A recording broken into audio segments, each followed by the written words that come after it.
बोला बोला थावे वाली मैया की जौले मैया के चुनरी जो दही भुना आदि हमारा नियन मरद कोई भुना मिक्स बाय अमरीश लाल। जौले मैया के चुनरी जो दही भुना मासिरा बाली के पूजा चला कहली बचपन के प्यार बनल दिलबे में रही मासिरा बाली के पूजा चला कहली बचपन के प्यार बनल दिलबे में रही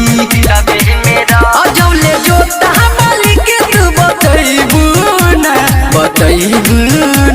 तो हमारा नियन मरद पैबू ना जौले मैया के चुनरी जो दही भुना आदि हमारा नियन मरद पैबू ना जौले मैया के चुनरी जो दही भुना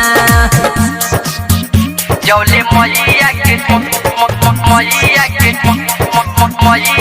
चुनरी जो दही भुना आदि हमारा नियन मरद कोई भुना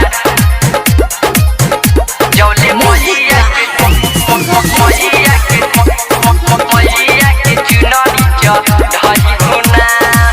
प्यार तो से करतनी तोहरे पमरतनी तोहरे खातिर जानो मैया के पूजतनी हो नहीं हमारा से तू हम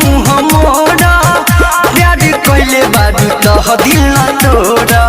ओ सच कहतन छोड़ के तू जइबू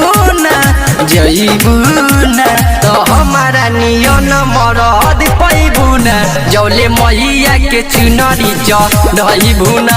आदि हमारा नियन मरद पैबू ना जौले मैया के चुनरी जो दही भुना जौले मैया के चुनरी जो दही भुना आदि हमारा नियन मरद कोई भुना जौले मैया के चुनरी जो दही भुना